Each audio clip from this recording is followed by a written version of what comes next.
City cable ప్రేక్షకులకు నమస్కారం. ఎన్నికల సందర్భంగా ఆయా పార్టీల తరపున అసెంబ్లీకి పార్లమెంటుకు పోటీ చేస్తున్న అభ్యర్థులు మన స్టూడియోకి ఆహ్వానించి నేనే ఎమ్మెల్యేనైతే లేదా నేనే ఎంపీనైతే ప్రజలకు ఏం చేస్తాను అన్న విషయాల్ని వారి ద్వారా మాట్లాడించి మన ప్రేక్షకులకు అందజేస్తున్నాము. అందులో భాగంగా ఈరోజు మన స్టూడియోకి కాంగ్రెస్ పార్టీ తరపున తిరుపతి అసెంబ్లీ నుంచి పోటీ చేస్తున్న మబ్బు దేవనారాయణ రెడ్డి అలియాస్ పెద్దబ్బ అంటే చాలామందికి తెలుసు. వారిని మన స్టూడియోకి ఆహ్వానించాము. వారు ఈరోజు ప్రజలతో ముఖాముఖి కార్యక్రమంలో పాల్గొంటున్నారు. ఈ కార్యక్రమాన్ని చూస్తున్న మీరు చేయవలసింది 22222949 అన్న నంబర్కు ఫోన్ చేసి పెద్దబ్బ గారితో నేరుగా మాట్లాడవచ్చు. మీరు ఏదైనా సలహాలు ఇవ్వచ్చు, సూచనలు ఇవ్వచ్చు, ఇంకేదైనా మీరు ప్రశ్నలు అడగదలుచుకుంటే ఆయన అడగవచ్చు. నేనే ఎమ్మెల్యేనైతే ఈ తిరుపతి మహానగరానికి నేను ఏం చేస్తాను అన్న విషయాల్ని పెద్దబ్బ గారు మనకి ఇప్పుడు తెలియజేస్తారు. Welcome sir. నమస్తే. నమస్తే. ఇది మన రెండోసారి ఈ కార్యక్రమంలో ఇక్కడ పాల్గొనడం. నేనే ఎమ్మెల్యేనైతే చాలా విషయాలు చేస్తాను అన్నారు మీరు. మొన్న మనకు సరైన సమయం సరిపోలేదు, మళ్ళీ ఈరోజు రెండోసారి పెట్టుకున్నాము. మరికొన్ని కార్యక్రమాలు మిగిలి ఉన్నదాన్ని మీరు ఎలా పూర్తి చేస్తారు? తిరుపతి నగరంలో ఇన్ని సమస్యలు ఉన్నాయి, దాన్ని ఎలా పూర్తి చేస్తారు? నీటి సమస్య అన్నారు ఆ రోజు. నీటి సమస్య, మళ్ళీ మీ ప్రాధాన్యత ఒకసారి చెప్పండి జనాలకు అర్థమయ్యేటట్టుగా. మంచినీటి సమస్య అధికంగా ఉంది. మొట్టమొదటి సమస్య మంచినీరే. ప్రతి ఇంటికి ప్రతిరోజు మంచినీరు లేకపోతే ఎంత ఇబ్బంది పడతారో ఇంట్లో వాళ్ళగా అందరికి తెలిసిన విషయమే. అంటే మంచినీటి కోసమే ఫస్ట్ నా ప్రాధాన్యత. రెండవది పారిశుద్ధ్యం. మురికి కాలువలు అసలు తీయడమే లేదు. దోమలు అసలు ఎంత ఇబ్బంది పడుతున్నారంటే ప్రజలు స్వయంగా చూస్తుంటే వెళ్ళి చాలా బాధేస్తుంది. దాన్ని కూడా నా ముఖ్యమైన అంశాలు ఒకటిగా పెట్టుకున్నాను. ఓకే, అవి రెండింటిని పరిష్కారం చేసిన తర్వాతనే మిగతా దేని మీదన్నా దృష్టి పెడతాను. మీరు ఇప్పుడు ప్రచారంలో తిరుగుతూ ఉన్నారు, ప్రతి వీధి ప్రతి వార్డు తిరుగుతున్నారు. ప్రజల నుంచి ప్రతిస్పందన ఎలా ఉంది మీ పట్ల, మీ పార్టీ తరఫున? చాలా బాగుంది. చెప్తున్నారా, ప్రజలకి కాంగ్రెస్ పార్టీ మీద ద్వేషం అయితే లేదు. ఈ అపోజిషన్ పార్టీలు కొన్ని కావాలనే బురద జల్లడానికి ప్రయత్నిస్తున్నాయి కాంగ్రెస్ పార్టీ మీద. ప్రజల్లో చాలా చాలా తెలివైన వాళ్ళే చెప్తున్నారు కాంగ్రెస్ పార్టీనే ఏ పాపం చేసింది, మేము అన్ని పార్టీలు ఎందుకు చేయలేదు, అందరూ సొంతకాలు పెట్టించిన వాళ్ళే కదా అని ఎందుకు బ్లేమ్ మీ మీద వచ్చిందని చెప్పేసి వాళ్ళే చెప్తున్నారు. వాళ్ళలో కూడా ఉంది, అవగాహన ఉంది. సో వాళ్ళ స్పందన చాలా బాగుంది. ముఖ్యంగా మన పట్టణంలో మా నాన్నగారు చేసిన సేవల వల్ల వాళ్ళ ఆదరణ, ఆప్యాయత నా మీద చాలా ఉంది. వాళ్ళందరూ నాకు ఎమ్మెల్యే టికెట్ రావడం, వాళ్ళ ఇంట్లో వాళ్ళ కుటుంబ సభ్యుల్లో ఒక ఎమ్మెల్యే టికెట్ వచ్చినంత ఆనందంగా నన్ను ఆదరిస్తున్నారు. అదే ఆదరణ చూపించి నన్ను ఖచ్చితంగా ఎమ్మెల్యేగా గెలిపిస్తారు. ఇందాక మన ఈ స్క్రోలింగ్ చూసి ఒక పెద్ద ఆవిడ ఫోన్ చేశారు మన ఆఫీస్కి. సారు, నాకు వయసు అయింది, నేను మళ్ళీ నాకు ఫోన్ చేయడానికి అవకాశం ఉంటుందో లేదో, పెద్దబ్బ గారిని మీ టీవీలో మొన్న చూసిన తర్వాత వాళ్ళ నాన్నగారిని చూసినట్లే అనిపిస్తూ ఉంది మాకు, మబ్బురామరెడ్డి గారిని చూసినట్ల సంతోషంగా ఉంది. ఆ బిడ్డకి మా ఆశీస్సులు ఉంటాయి, ఆ బిడ్డ గెలవాలని మేమంతా కూడా కోరుకుంటున్నాము అని చెప్పారు ఆ పెద్ద ఒక ఆమె. బహుశా ఈరోజు ఫోన్లో రావచ్చు, రాకపోవచ్చు, నాకు దొరకపోయినా మీరు నా మాటగా చెప్పండి అని ఫోన్ చేసేవాళ్ళు చెప్తున్నారు ఆ విషయాన్ని.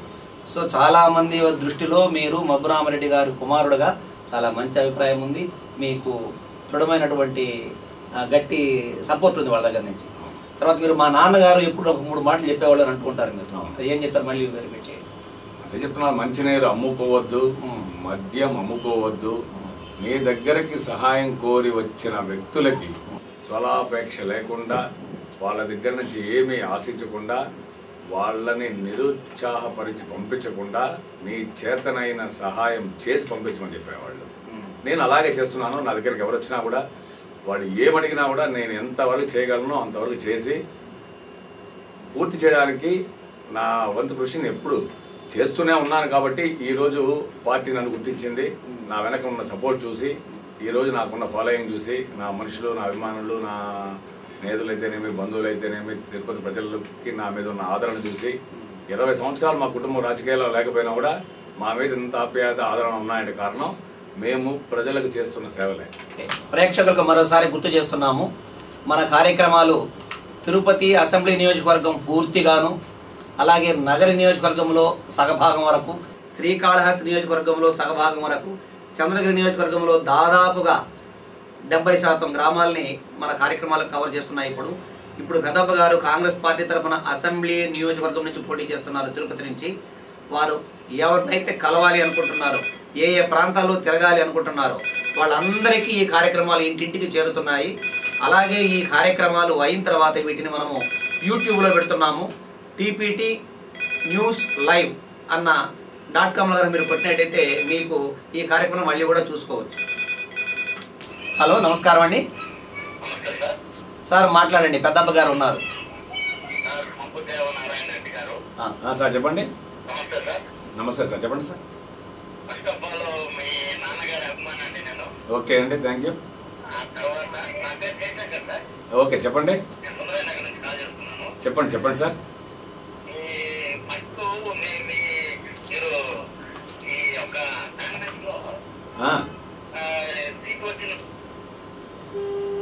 మధ్యలో కట్ అయింది, ఏదో చెప్పాలన్నారు, కట్ అయింది. మొత్తం మీద నాన్నగారి అభిమాని, ఆటోమేటిక్గా మీకు కూడా వాళ్ళ యొక్క అభిమానము ఆశీస్సులు ఉంటాయి. తిరుపతి పట్టణంలో ప్రతి వీధిలో, చుట్టుపక్కల ఉన్న ప్రతి కాలనీలో మా నాన్నగారి అభిమానులు చాలామంది ఉన్నారు.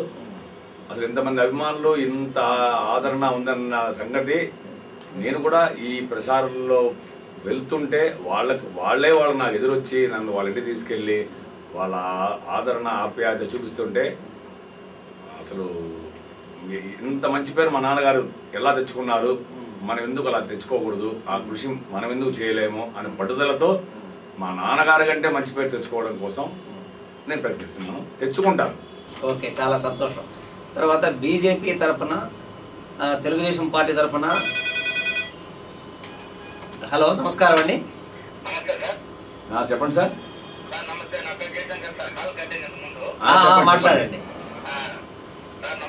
నమస్తే, చెప్పండి sir.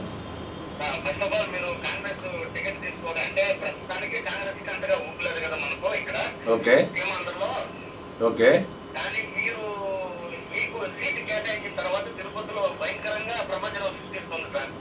Okay okay okay thank you. Okay, ఖచ్చితంగా చేస్తాను, ఖచ్చితంగా చేసి చూపిస్తాను. దాని గురించి మీరు టెన్షన్ పడాల్సిన అవసరం లేదు. అది నా ధ్యేయంగా చేస్తాను నా పని. మా నాన్నగారు 94లో ఆయన ఆఖరి రోజుల్లో ఎట్లా తిరుపతి కోసం కష్టపడ్డాడో, ఆయన అనారోగ్యంతో ఉన్నా కూడా ఆయన స్కూటర్లో తిరిగేవాడు. అది నేను దగ్గర నుండి చూసిన వాడిని. ఆయన పట్టుదల, ఆయన కృషి నాకు తెలిసినంత బాగా నాకు తెలిసి ఎవరికి, నేను ఎప్పుడు ఆయన వెన్నంటే ఉండేవాడిని. అదే పట్టుదల, అదే కృషి నాకు ఉన్నాయి. నేను కూడా అంతకంటే ఎక్కువ సేవ చేస్తాను. నా తిరుపతిని, నా పట్టణాన్ని నేను చాలా మంచి పట్టణంగా చేసి చూపించడమే నా ధ్యేయం. దాన్ని చేసి చూపిస్తాను. ఇతర పార్టీల తరఫున వాళ్ళ జాతీయ నాయకులు, రాష్ట్ర స్థాయి నాయకులు వచ్చి ప్రచారం చేస్తున్నారు. మీకు కాంగ్రెస్ పార్టీ తరఫున పెద్ద నాయకులు ఎవరైనా వచ్చి ప్రచారం చేసే అవకాశం ఉందా? ఏమైనా షెడ్యూల్ ప్రకటించున్నారా, చెప్తారా? ఇప్పటివరకైతే మాకు ఎటువంటి షెడ్యూల్ లేదు. వాళ్ళు వచ్చి చేస్తే మాకు ఆనందమే. తిరుపతిలో ఉన్న నాయకులు వాళ్ళ గెలుపోటములు బైరోజు వేసుకుంటూ భయపడి పెద్ద నాయకుల్ని పిలిపించుకొని ప్రచారం నిర్వహించుకుంటున్నారు. మాకు అటువంటి భయం లేదండి. మా కాంగ్రెస్ పార్టీ బలంగా ఉంది, మా కుటుంబం దానికంటే బలంగా ఉంది. మాకు పెద్ద నాయకులు వచ్చినా రాకపోయినా మేము ఖచ్చితంగా గెలుస్తున్నాం, గెలిచి తీరుతాం. అంటే రాష్ట్ర విభజన నేపథ్యంలో భాగంగా కాంగ్రెస్ పార్టీకి కొంచెం ఇబ్బంది ఎదుర్కొన్నారు కదా. కాంగ్రెస్ పార్టీ నుంచి అనేక మంది మంత్రులు, ఎమ్మెల్యేలు, పెద్ద పెద్ద నాయకులు చాలా మంది వేరే ఇతర పార్టీలు వెళ్ళిపోయినారు. ఆ విధంగా చూస్తే కాంగ్రెస్ పార్టీ రాష్ట్రంలో కొంత బలహీనపడింది, ఇక్కడ సీమాంధ్ర ప్రాంతంలో ఉండొచ్చు. అటువంటిప్పుడు మీరు ఏ ధైర్యంతో మనకు అన్ని విధాలా మనకు ప్రజల యొక్క అభిమానము, మద్దతు దొరుకుతుంది అనుకుంటున్నారు? కాంగ్రెస్ పార్టీ చేసిన తప్పు లేదు, కాంగ్రెస్ పార్టీ ఒకటే తప్పు చేయలేదు అన్న భావన ప్రజల్లో కలిగించగలిగే శక్తి ఉన్న వాడెవరో కాంగ్రెస్ పార్టీని వదిలిపోలేడు. నాకు ఆ ధైర్యం ఉంది. వాళ్ళకి నేను చెప్పుకోగలను, కాంగ్రెస్ పార్టీ ఒకటే చేయలేదమ్మా, అందరూ చేశారు, అందరూ చేసిన దాంట్లో ఇది ఒక భాగమే అని చెప్పి వాళ్ళని మార్పు తెప్పించి వాళ్ళలో ప్లస్ నా కుటుంబం మీద ఉన్న అభిమానాన్ని రెండు మలుచుకొని నేను గెలవగలనన్న నమ్మకం, పట్టుదల. ఏదైనా ఒక పని అనుకుంటే గెలవడమే ముఖ్యంగా ప్రచారంలో చేయాల. అది సాధించిన వాడే నాయకుడు అవుతాడు. ఓకే, ఫోన్ చూద్దామండి. ఫోన్ కట్ అయిందా? కట్ అయింది. అంటే అన్ని పార్టీలతో సమానంగా కాంగ్రెస్కు కూడా భాగం ఉందని అంటున్నారు కదా, అదే వాస్తవం అయితే మీలాగే ప్రతి ఒక్క నాయకుడు నమ్మి ఉన్నట్లయితే ఎందుకని వాళ్ళు ఇతర పార్టీలకి వెళ్ళిపోయినారు, ఆ ధైర్యం నిలబడలేకపోయినారు మీలాగా? వాళ్ళకి పదవులు ముఖ్యం, డబ్బు ముఖ్యం. పదవులు అనుభవించి డబ్బులు సంపాదించుకొని కోట్లు సంపాదించుకొని కాంగ్రెస్ పార్టీని నమ్ముకొని వచ్చాడు, అమ్ముకొని వెళ్ళిపోయారు వాళ్ళు. అటువంటి వాళ్ళు వెళ్ళిపోవడం కాంగ్రెస్ పార్టీ చేసుకున్న అదృష్టం. అటువంటి వాళ్ళని పార్టీలోకి తీసుకున్న పార్టీల కర్మం. హలో, నమస్కారం అండి సార్. మాట్లాడండి. మబ్బు దేవనారాయణ రెడ్డి గారు మన స్టూడియోలో ఉన్నారు. కాంగ్రెస్ పార్టీ తరఫున తిరుపతి అసెంబ్లీ నియోజకవర్గం నుంచి పోటీ చేస్తున్నారు. ఓకే, థ్యాంక్ యూ అమ్మా. చెప్పు. చెప్పండి. Okay, thank you. Okay okay okay అండి, థ్యాంక్ యూ అండి. సాయం చేయండి, అందరికి చెప్పండి. ఓకే ఓకే అండి, థ్యాంక్ యూ. ఓకే, రైట్ అండి. అదే నమ్మకం ఉన్నట్లయితే పెద్ద నాయకులు అంటే పదవుల కోసం వెళ్ళారు అంటున్నారు కదా, ఈ పార్టీలో ఉంటే మనకు పదవులు రాదు అన్న అనుమానం వచ్చింది కాబట్టే కదా వాళ్ళు వేరే పార్టీలకు వెళ్ళారు. పదవులు రాదు అని ఎందుకు అనుకుంటున్నారు? ఈ 20 సంవత్సరాల నుంచి నేను ఇదే పార్టీలో ఉన్నాను. ఏ రోజు ఏ పదవి నాకు రాలేదు. ఇప్పుడు మన టైం వచ్చినప్పుడు వస్తుంది, పదవి వస్తుంది. పదవిని నమ్ముకోసమే ప్రజాసేవ చేయాలనుకునే వాళ్ళు స్వార్థపరులు. ప్రజలకి సేవ చేయాలా, గుర్తింపు వచ్చినప్పుడు గుర్తింపు పొందాలా అనుకునేవాడు నాయకుడు. అటువంటి వాళ్ళే కావాలి మా పార్టీకి. అటువంటి వాళ్ళే ఇవాళ మా పార్టీలో ఉన్నారు. అటువంటి వాళ్ళ సహాయం ఎప్పుడూ ఉంటుంది, వాళ్ళ ప్రోత్సాహం ఎక్కువ ఉంటుంది. ఇప్పుడు పార్టీ నుంచి వెళ్ళిపోయిన వాళ్ళే ఇద్దరు. ఇప్పుడు నాకు అపోజిషన్గా నిలబడి ఇద్దరు కాంగ్రెస్ పార్టీలో ఉండి వెళ్ళిపోయిన వాళ్ళే. వాళ్ళకి ఏమంటే డబ్బు బలంతో ఉన్నారు, వాళ్ళు బాగా సంపాదించుకున్నారు, కోట్లు ఉంది.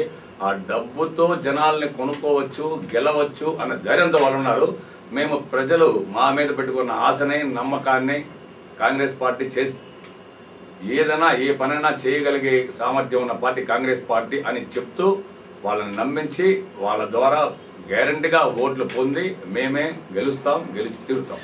ప్రతిపక్ష నాయకుడు చంద్రబాబు నాయుడు గారు అంటున్నారు, గత 10 ఏళ్లలో రాష్ట్రాన్ని భ్రష్టు పట్టించినారు ఈ కాంగ్రెస్ నేతలు, అవినీతిమయం చేశారు అని అంటున్నారు. దానికి సమాధానం చెప్పే ముందు ఈ ఫోన్ చూసి మాట్లాడు. హలో, నమస్కారం అండి. హలో సార్, మాట్లాడండి సార్. చెప్పండి. నమస్కారం అండి, చెప్పండి.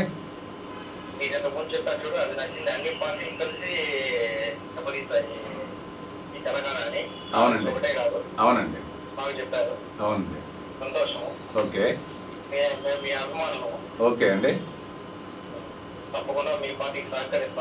చేయండి, సాయం చేయండి, అందరికి చెప్పండి, అందరు సహాయపడేలా చూడండి. ఓకే అండి, రైట్. అదే చంద్రబాబు నాయుడు గారు చెప్తున్నారు, రాష్ట్రము భ్రష్టు పట్టిపోయింది, అవినీతిమయమైపోయింది, కేవలం కాంగ్రెస్ వల్లనే. సోనియా గాంధీ పెద్ద అనకుండా ఈ రాష్ట్రంలో ఉన్న వాళ్ళంతా కూడా అవినీతి పరులు అని అంటున్నారు. దానికి మీ పాత్ర మీరు ఏం సమాధానం ఇస్తారు? ఆయన కూడా కాంగ్రెస్ పార్టీలో నుంచి వెళ్ళడం అయితే నేను చెప్పా కదండి, ఈ ఊర్లో ఈ పొద్దు ఆయన పార్టీ టికెట్ ఇచ్చిన వ్యక్తి గురించి 1 సంవత్సరం క్రితం ఆయనే ఇక్కడ ప్రెస్కి భూబకాసురుడు అని స్టేట్మెంట్ ఇచ్చిపోయిన వ్యక్తి చంద్రబాబు నాయుడు గారు. అంటే కాంగ్రెస్ పార్టీలో ఉండి భూబకాసురుడుగా విన్న వ్యక్తి తెలుగుదేశం పార్టీలో చేరి పార్టీ టికెట్ ఇచ్చేది మాత్రం మంచివాడు ఎలా అయిపోతాడో నాకు అర్థం కాలేదు. ఆయన చంద్రబాబు నాయుడు గారు ఏ ఉద్దేశంతో ఆయన టికెట్ ఇచ్చారో నాకు తెలియట్లేదు. హలో, నమస్కారం అండి సార్. మాట్లాడండి పెద్దప్ప గారితో. సార్ చెప్పండి. నమస్తే, చెప్పండి. చెప్పండి. ఓకే ఓకే ఓకే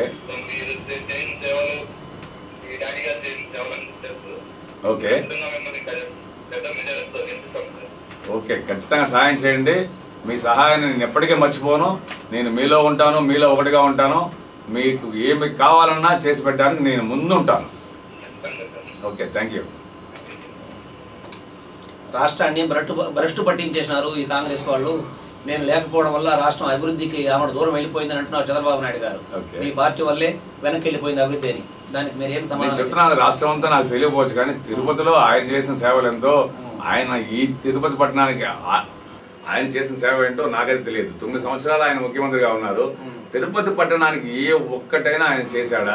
కనీసం మంచినీరు ఇచ్చాడా? తిరుపతి పట్టణాన్ని ఏమాత్రమైనా అభివృద్ధి చేశాడు. ఆయన ఉంటున్న హైదరాబాద్ సిటీని ఏమైనా కొంచెం డెవలప్ చేశాడేమో, కానీ ఆయన పుట్టి పెరిగిన ప్రాంతాన్ని మర్చిపోయిన వ్యక్తి చంద్రబాబు నాయుడు గారు. ఆయన చదువుకున్న ఊరు, ఆయన పుట్టి పెరిగిన ఊరు, తిరిగిన రోడ్లు ఆయనది. కనీసం సొంత ఊరిని పట్టించుకోలేని వాడు రాష్ట్రానికి వచ్చి ఏం పట్టించుకుంటాడు? ఆయన కూడా ఇంకొకరిని బ్లేమ్ చేసే పరిస్థితిలో ఉన్నాడంటే ఇంకా ఆయన బ్లేమ్స్ని ఆయన తోచినట్టే వదిలేస్తున్నాం మేము. చెప్పాల్సిన అవసరం లేదు. ఆయన వచ్చినందుకు వదిలేస్తున్నాం, ఇంకా ఆయన ఇష్టం. తర్వాత ప్రేక్షకులకు మరోసారి గుర్తు చేస్తున్నాము, మనం ఇప్పుడు నేనే ఎమ్మెల్యేనైతే అన్న అంశం పైన కాంగ్రెస్ పార్టీ తరఫున తిరుపతి అసెంబ్లీ నియోజకవర్గం నుంచి పోటీ చేస్తున్న పెద్దబ్బ అలియాస్ మబ్బు దేవనారాయణ రెడ్డి గారితో ముఖాముఖి కార్యక్రమం నిర్వహిస్తున్నాము. ఈ కార్యక్రమం పూర్తిగా ఇక్కడ నుంచి 40-50 కిలోమీటర్ల పరిధిలోకి వెళ్తోంది. ఆ విషయాన్ని అందరూ గమనించండి. ఇప్పుడు మీరు 22222949 అన్న నంబర్కు ఫోన్ చేయండి. ఫోన్ చేసి నేరుగా మాట్లాడండి. ఎమ్మెల్యే గారికి ప్రశ్నలు వేయొచ్చు, సూచనలు ఇవ్వచ్చు, సందేహాలు ఇవ్వచ్చు, ఏమైనా ఇవ్వచ్చు. ఫోన్ కట్ అయింది. మీరు రాజీవ్ నగర్ ప్రాంతానికి ఏమైనా స్పెసిఫిక్గా అప్పుడు మీ నాన్నగారు ఉన్నప్పుడు ఇదంతా పట్టాలు ఇచ్చినారు అని అంటున్నారు కదా, ఆ ఏరియాలో అక్కడ ప్రాంత ప్రజలు మిమ్మల్ని స్పెసిఫిక్గా ఏమైనా సారు మీ నాన్నగారు ఇలా చేశారు, మాకు కొన్ని ఇబ్బందులు ఇలా చేయండి అని ఏమైనా అడుగుతున్నారా? చాలా మంది అడుగుతున్నారు. అక్కడ ఉన్న పాతవారు, మా నాన్న స్నేహితులు, అంటే ఇప్పుడు వాళ్ళు కనీసం ఇంట్లోంచి బయట వచ్చే పరిస్థితులు లేదు, ఎందుకంటే పెద్దవాళ్ళు అయిపోయారు కాబట్టి. వాళ్ళని పోతుంటే వాళ్ళని ఇంట్లోకి ఆహ్వానించి, ఇదంతా మీ నాన్నగారు పెట్టిన కాలనీ, ఇవాళ ఎంత దుస్థితిలో ఉందో చూడు, నువ్వు ఖచ్చితంగా ఈ రాజీవ్ గాంధీ కాలనీ పూర్తిగా అభివృద్ధి చేయాలా అనేసి వాళ్ళకి కావాల్సిన పనులు, వాళ్ళకి కావాల్సిన సలహాలు అన్నీ ఇస్తున్నారు.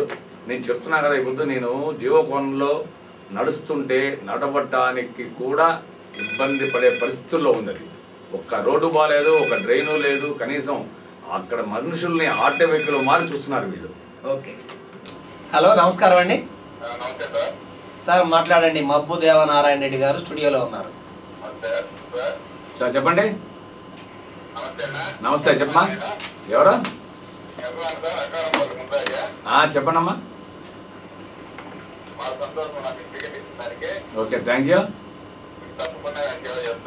ఖచ్చితంగా అమ్మా, హెల్ప్ చేయండి. నమస్తే. నమస్తే. మీరు ఏమైనా సూచన చేస్తారా వారికి?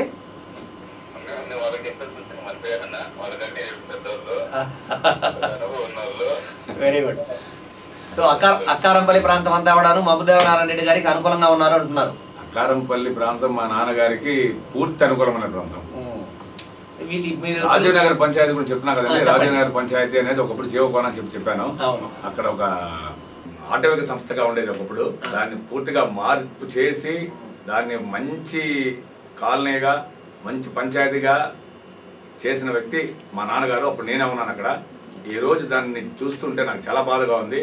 ఖచ్చితంగా రాజీనగర్ పంచాయతీని కూడా తిరుపతి పట్టణానికి ఈక్వల్గా చేసి అక్కడ రోడ్లు అయితేనేమి, అక్కడ మనుషులు హ్యాపీగా సుఖశాంతుల్లో ఉండడానికి నా వంతు కృషి పూర్తిగా ఉంటుంది. రాజీవ్ నగర్ పంచాయతీని పూర్తిగా రూపురేఖలన్నీ మార్చేస్తాను, మార్పు చేసి చూపిస్తాను. చూపించిన తర్వాత అక్కడ అడుగుపెట్టి అక్కడి నుంచి మళ్ళా ప్రజల వద్దకు నేను వస్తాను. ఇలా ప్రెస్ ద్వారా కానీ ఇంకో ద్వారా కానీ ఖచ్చితంగా వచ్చి నేను చేశాను అని ధైర్యంగా చెప్పగలిగే ధైర్యం ఉన్నవాడిని, దమ్మున్నవాడిని. హలో, నమస్కారం అండి. సార్ మీ టీవీలో సౌండ్ తగ్గించుకోవాలి సార్ మీరు ఫోన్ చేసేటప్పుడు. మాట్లాడండి. చెప్పండి. చెప్పండి. నాకు ఒక మీరే కానీ ఎమ్మెల్యే అయితే నాకు ఒక మీడియా సమక్షంలో ఒక ఇది ఉంది. చెప్పండి. తిరుపతిలో రైల్వే గేట్ సమస్య తెలుసు కదండి? అవునండి. అది మీరే కానీ ఎమ్మెల్యే అయితే తీరుస్తారు. ఆర్సీ గేట్, రైల్వే గేట్ దాన్ని మీరు చెప్పేది? ఓకే ఓకే, నేను అంతే కదా, ప్రశ్న అంతే కదమ్మా? రైట్, సార్ సమాధానం చెప్తారు, వినండి. నేను ఇంత క్రితం వచ్చినప్పుడు కూడా చెప్పానండి. ఆర్సీ గేట్ సమస్య, రైల్వే గేట్కి అండర్ బ్రిడ్జ్ కానీ ఓవర్ బ్రిడ్జ్ కానీ ఆర్ఓబి ఈ రెండు రావడానికి చాలా ఇబ్బంది ఉంది. రైల్వే మినిస్టర్ కోట్ల సూర్యప్రకాష్ రెడ్డి గారిని నేను తీసుకెళ్ళి, ఎందుకంటే రైల్వే గేట్ పక్కనే నేను కాపురం ఉంటున్నాను, నాకు తెలుసు ఆ సమస్య ఎంత కష్టమైందో నాకు తెలుసు. నేను రోజుకి 10 సార్లు అటు ఇటు వెళ్ళేవాడిని. కాబట్టి నేను అంటే నా సొంత కోసం కాదు, ఆ ప్రజల గురించి. రైల్వే గేట్కి అటుపక్క 15,000 మంది కాపురం ఉంటే ఖచ్చితంగా ఓవర్ బ్రిడ్జో అండర్ బ్రిడ్జో వేయాలనేది రైల్వే వాళ్ళ రూల్. మనకు అటుపక్కన కనీసం 2 లక్షల మంది ఓటర్లు ఉన్నా వాళ్ళు వేయలేదు అంటే అది దాన్ని మీరు అర్థం చేసుకోవాలా. సూర్యప్రకాష్ రెడ్డి గారు, మన జీఎం గారు, రైల్వే జీఎం గారు, డిఆర్ఎం గారు అందరూ వచ్చి చూసి సర్వే చేసి మనకు ఫ్లైఓవర్ వేయడానికి గోందరాలో కూడా తేరు తిరుగుతుంది.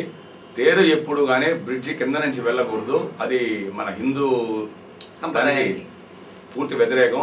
అండర్ బ్రిడ్జ్ వేయడానికి మీరు చూసుంటారు, పక్కనే డిఆర్ మహల్ బ్రిడ్జ్ చూశారు. అది చిన్న బ్రిడ్జ్ అయినా కూడా కొంచెం వర్షానికి అక్కడ నీరు మోకాళ్ళ లోతుకు వచ్చేస్తుంది. అటువంటిది ఇక్కడ మనకు మన ట్రైన్ గేట్ ఉంది, దాని పక్కనే రోడ్డు ఉంది. రెండింటికి చాలా పెద్ద స్పాన్ వస్తుంది. అంత పెద్ద స్పాన్ బ్రిడ్జ్ వేయాలంటే చాలా ఇబ్బంది అవుతుంది. కాబట్టి రైల్వే స్టేషన్ ముఖద్వారాన్ని మనం ఇటుపక్క బ్యాక్ సైడ్గా పెట్టి ఈ వెస్ట్ చౌల్ట్రీస్ 3 చౌల్ట్రీలు కొట్టేసి దాన్ని టీటీడీ వాళ్ళు రైల్వే వాళ్ళకి హ్యాండ్ ఓవర్ చేశారు. అక్కడి నుంచి మన రైల్వే గేట్ దగ్గరికి 4 లైన్ల రోడ్డు శాంక్షన్ అయిపోయింది. ఆ రోడ్డు వస్తుంది. ఇక్కడ పక్క వచ్చే ట్రాఫిక్ వాళ్ళు ఆ 4 రోడ్స్ గుండా వెళ్ళి డిఆర్ మాల్ బ్రిడ్జ్ నుంచి వెళ్ళొచ్చు. అదే మన వెస్ట్ చర్చ్ దగ్గర మనకి ఇంకో బ్రిడ్జ్ ఉంది, అండర్ బ్రిడ్జి. అదే 4 లైన్ రోడ్ కంటిన్యూషన్ ఇటుపక్క బ్రిడ్జి వరకు వస్తుంది. ఆ 4 లైన్ ఇక్కడికి ఎక్స్టెండ్ చేసి ఇటుపక్క నుంచి వెళ్ళిపోవడానికి. కాబట్టి ఖచ్చితంగా అక్కడ నేను మాటలు అబద్ధాలు చెప్పే వ్యక్తిని కాదు. అక్కడ ఓవర్ బ్రిడ్జి కానీ అండర్ బ్రిడ్జి కానీ రాదు. అటుపక్క బ్రిడ్జ్ దగ్గరికి ఇటుపక్క బ్రిడ్జ్ దగ్గరికి 4 లైన్ రోడ్ శాంక్షన్ చేయించి ట్రాఫిక్ని తగ్గించి ఓవర్ బ్రిడ్జ్ వేయాలంటే ఇంకొకటి ఆల్టర్నేటివ్ వేయాలంటే ఇప్పుడున్న ప్లేస్లో కాకుండా గేట్ దగ్గర కాకుండా కొంచెం వెస్టర్న్ సైడ్కి వస్తే అక్కడి నుంచి ఫ్లైఓవర్ వేసి పల్లి వీధి దగ్గర దిగడానికి సర్వే జరుగుతూ ఉంది. అక్కడ వస్తుంది. దాన్ని కూడా నేను ఖచ్చితంగా సర్వే పూర్తి చేయించి అక్కడ బ్రిడ్జి రావడానికి ఖచ్చితంగా కృషి చేపిస్తాను. మీరు గతంలో చెప్పారు రైల్వే ప్రయాణికుల సౌకర్యార్థం ఏర్పాటైన బోర్డులో మీరు కమిటీ మెంబర్గా ఉన్నారు. 6 ఉంటే భారతదేశ స్థాయిలో, అందులో మీరు ఆ కమిటీ తరపున మీరు ఈ 7-8 నెలల సమయంలో ఎటువంటి కార్యక్రమాలు చేపట్టారో చెప్పండి. చెప్తున్నా కదండి, ముందు మన స్టేషన్ ముఖ్యం. మన స్టేషన్ని వరల్డ్ క్లాస్ స్టేషన్ కింద మన భారతదేశం మొత్తం 5 స్టేషన్ని ఎంపిక చేసుకుంది. 5లో మన స్టేషన్ ఒకటి. దానికి వరల్డ్ క్లాస్ ఫండ్స్ వస్తాయి. సో రైల్వే ఫండ్స్ రావడానికి కొంచెం ఇబ్బంది. దానివల్ల నేను సూర్యప్రకాష్ రెడ్డి గారిని పిలుచుకొచ్చి ఫస్టే వచ్చిన రోజే ఇక్కడే 60 కోట్ల రూపాయలు ఇప్పించడం జరిగింది. ఆ డబ్బులో నుంచే ఎస్కవేటర్స్ 3 పెట్టారు. Water main problem. ఎందుకంటే మనకు రోజుకి 70,000 మంది వస్తున్నారు ఇక్కడ. ఆ 70,000 మందికి నీటి సౌకర్యం కోసం ఆర్ఓ వాటర్ ఇవ్వడానికి చేపించాను. ఇప్పుడు బాగా వస్తుంది, వాటర్ వస్తుంది. వాటర్ ప్రాబ్లం మన స్టేషన్లో ఎటువంటిది లేదు. Plus bathrooms, plus waiting halls, plus platform మీద చైర్స్ అయితేనేమి, ఫ్యాన్స్ అయితేనేమి, ఇట్లాంటివన్నీ బాగా నీట్గా ఏర్పాటు చేసి ప్రయాణికులకు ఇబ్బంది లేకుండా పోర్టర్స్ అందరూ బాగుండేట్టుగా, ప్లస్ లగేజ్ తీసుకెళ్ళడానికి చాలా దూరం ఉంటుంది. మంది ప్లాట్ఫారం చాలా పెద్దది. ట్రాలీస్ కూడా ఎయిర్పోర్ట్స్లో లాగా ట్రాలీస్ కూడా పెట్టించే ఏర్పాటు జరుగుతూ ఉంది. ట్రాలీస్ కూడా వస్తాయి, అవన్నీ కూడా జరుగుతున్నాయి. ప్లస్ ముఖ్యంగా మనకు తిరుపతి కాట్పాడి సైడు జనాలు చాలా ఎక్కువ మంది వెళ్తూ ఉంటారు. అక్కడికి మనకు ఆ ప్యాసింజర్ ట్రైన్కి 4 బోగీసే ఉండేటివి. దాన్ని పూర్తి బోగీలు 21 బోగీ కింద చేసి ఏర్పాటు చేశాను. రైల్లో ప్రయాణికులకి ఇచ్చే బెడ్షీట్స్ అయితేమే, భోజన సౌకర్యాలు అయితేమే పూర్తి బ్రహ్మాండమైన భోజనం, మన ఇంటి భోజనం లాగా భోజనం ఉండేలాగా ఏర్పాటు చేయడం జరిగింది. ఈ ఫోన్ చూసి మాట్లాడు. హలో, నమస్కారం అండి. నమస్తే. మాట్లాడండి అమ్మా. మబ్బుదేవ నారాయణ రెడ్డి గారు అలియాస్ పెద్దప్ప గారు ఉన్నారు, మాట్లాడండి. చెప్పమ్మా. బాగున్నానమ్మా. చెప్పమ్మా. ఓకే అమ్మా. అమ్మా, నేను వెళ్ళిన కాలనీలో వచ్చి టెంపుల్ దగ్గర నుంచి కిందకి డౌన్ అవుతుంటే అక్కడ లోపల ఉంది కదమ్మా జీవకోన టెంపుల్. ఓకే, మంచిదమ్మా. ఇప్పుడు సర్పంచ్గా ఉన్నప్పుడు, మల్లేశ్వర గారు సర్పంచ్గా ఉన్నప్పుడు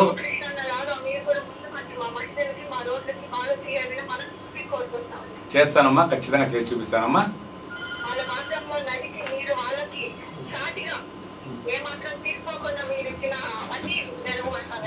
అది మీ నోటి ద్వారా మీరే చెప్పించేలాగా నేను చేస్తానమ్మా. ఓకే అమ్మా, ఖచ్చితంగా చేసి చూపిస్తానమ్మా. Thank you. So railway board మెంబర్గా ఇది కమిటీలో ఉన్నప్పుడు మీరు నాకున్న టైం చాలా తక్కువ, 7 months ఉన్నాను. 7 నెలల కాలంలో భారతదేశంలో సగం భారతదేశం చుట్టాను నేను. అన్ని రైల్వే స్టేషన్లు చూశాను.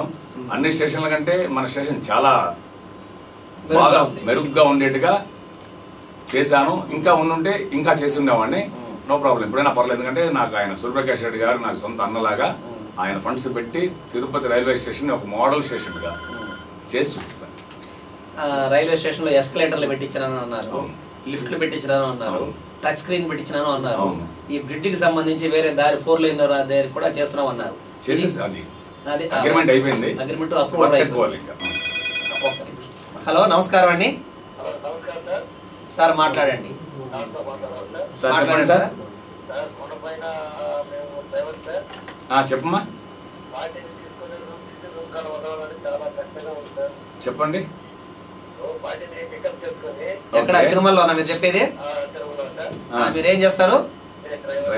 చెప్పండి సార్.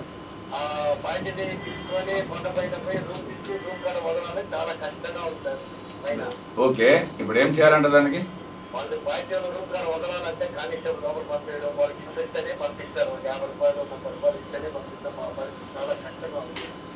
మెయిన్ డ్రైవర్, టాక్సీ డ్రైవరా మీరు? టాక్సీ డ్రైవర్లు లోపలికి ఫ్రీగా వదలట్లేదా? క్వార్టర్స్ కాడికి, రూముల కాడికి?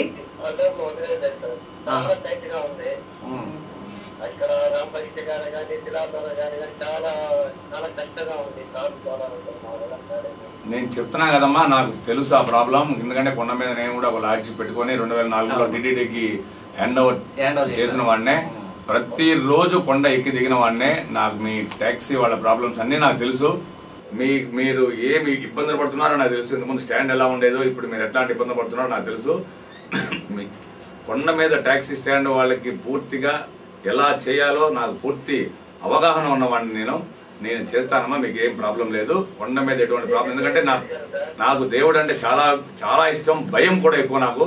నేను దేవుడికి భయపడినందుగా దేనికి భయపడను. ఆయన సమక్షంలో ఎవ్వరికి ఎటువంటి ఏ ప్రాబ్లం లేకుండా అందరికీ చేసి చూపించి మీ అభిమానాన్ని ఖచ్చితంగా ఎప్పుడు ఇలా ఉంచుకునేలాగా ఖచ్చితంగా చేసుకుంటానమ్మా నేను.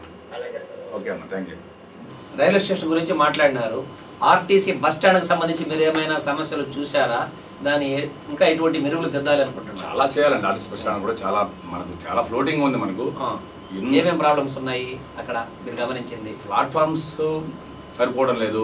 మన బస్ స్టాండ్ నుంచి ఒక నిమిషానికి ఒక బస్సు, ఒక్క నిమిషానికి ఒకటి కాదు 2-3 బస్సులు కూడా బయలుదేరుతున్నాయి. అంత ఫ్లోటింగ్ ఉండే చోట ఆ బస్ స్టాండు వీటికి చాలా ఇరుకుగా ఉంటుంది. లోపలికి బస్సులు వెళ్ళాలన్నా బయటికి రావాలన్నా ఈ ప్రైవేట్ బస్సుల వల్ల అయితేనేమి, ట్రాఫిక్ సమస్య అయితేనేమి. ఆ శ్రీనివాసం ఒకటి దాని పక్కనే పెట్టారు. ఆ శ్రీనివాసంలో అకామిడేషన్ తీసుకొని ఆ బస్ స్టాండ్లో జనాలు రావడం పోవడం, నేను ఒక రోజు వెళ్తుంటాను, నాకు తెలుసు ఆ ప్రాబ్లమ్స్. బస్ స్టాండ్ని వరల్డ్ క్లాస్ బస్ స్టాండ్ కింద చేసి దాని. హలో, నమస్కారం అండి. నమస్తే అమ్మా, మాట్లాడండి. మీ ఇంట్లో టీవీలో సౌండ్ తగ్గించుకోవాలమ్మా. నమస్తే అమ్మా, టీవీలో సౌండ్ తగ్గించాలమ్మా మీ ఇంట్లో. మాట్లాడండి.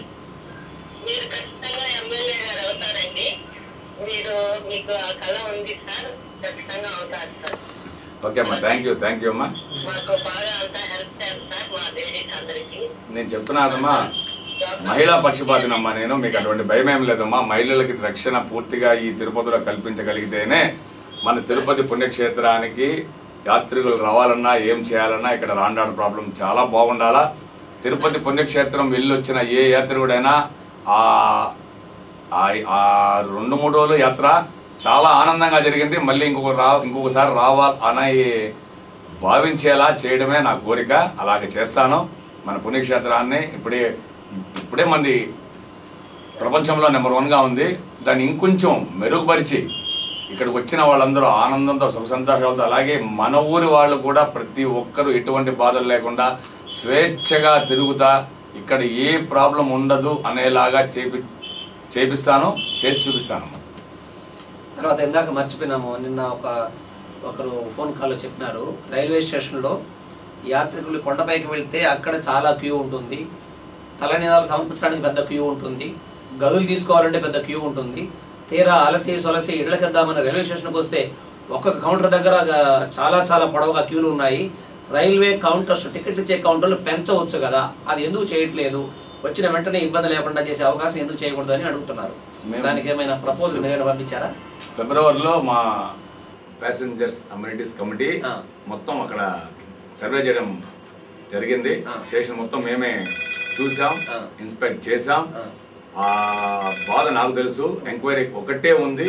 రిజర్వేషన్ కౌంటర్లో ఒక 6 or 7 ఉన్నాయి.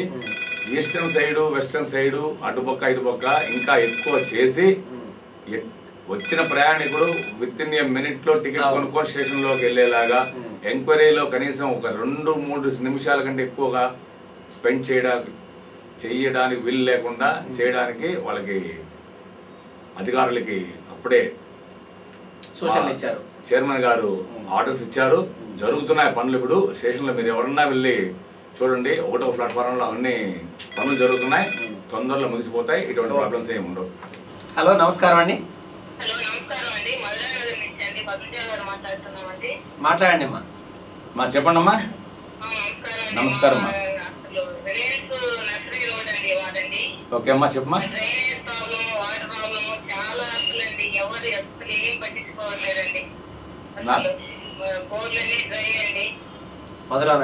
అవునమ్మా, అవునమ్మా, నాకు తెలుసమ్మా అది.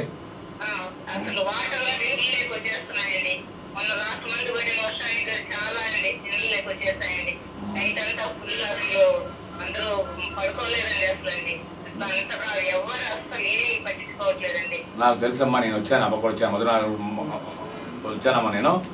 ఏ తిరుపతిలో ఏ డ్రైన్స్ కూడా ఎవ్వరు పట్టించుకోవటం లేదు. పారిశుద్ధ్యం అనేది పూర్తిగా లోపించింది. మన మున్సిపల్ అధికారులు ఎందుకు అలా ఉంటున్నారో నాకు అర్థం కావటం లేదు. అంతంత జీతాలు ఇచ్చి అంతమందిని పెట్టుకొని వాళ్ళు ఏం చేస్తున్నారో, సూపర్విజన్ చేస్తున్నారో లేదా, అధికారులు వాళ్ళ మీద ఏమన్నా పెత్తనం చలాయిస్తున్నారా లేదా, కనీసం చూసుకుంటున్నారా లేదా అనేది నేను ముఖ్యంగా చూడడం జరిగింది. ఖచ్చితంగానమ్మా నేను చెప్తున్నాను, ప్రతిరోజు మీ కాలనీలో డ్రైన్స్ ప్రతిరోజు క్లీన్ చేయాలా, మంచినీరు ప్రతిరోజు వచ్చేలాగా చేయాలా అనేదే నా ధ్యేయం. దాన్ని చేసి చూపిస్తానమ్మా. మీరు ఇబ్బంది పడాల్సిన అవసరం లేదు. ఇంకా కొన్ని రోజులే అమ్మా, నేను వస్తున్నాను ముందుకి. మీ ముందుకు నేను వస్తాను. మీరు ఇటువంటి ప్రాబ్లం లేదు అని చెప్పే రోజు చాలా తొందరలో ఉందమ్మా.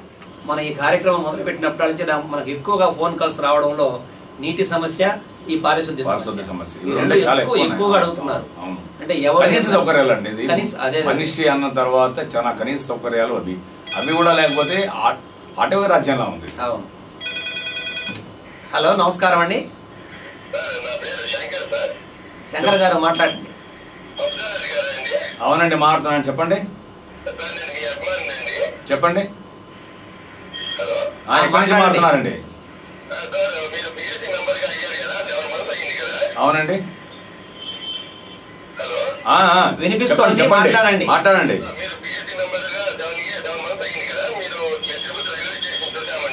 ఓకే.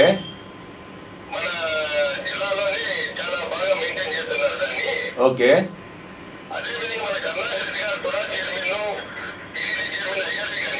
ఓకే.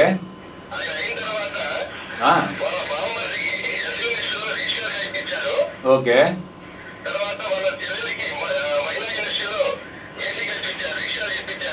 ఓకే. ఓకే అండి. వాళ్ళ కుటుంబాన్ని చేసుకున్నారు కదండి, చాలు అండి, సరిపోతుందండి వాళ్ళకి. చెప్పండి. ఓకే.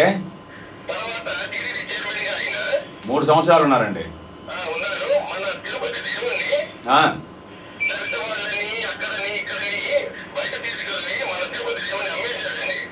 నేను చెప్పా కదండి, ఆయన దేవుడిని ఎప్పుడు నమ్మడు.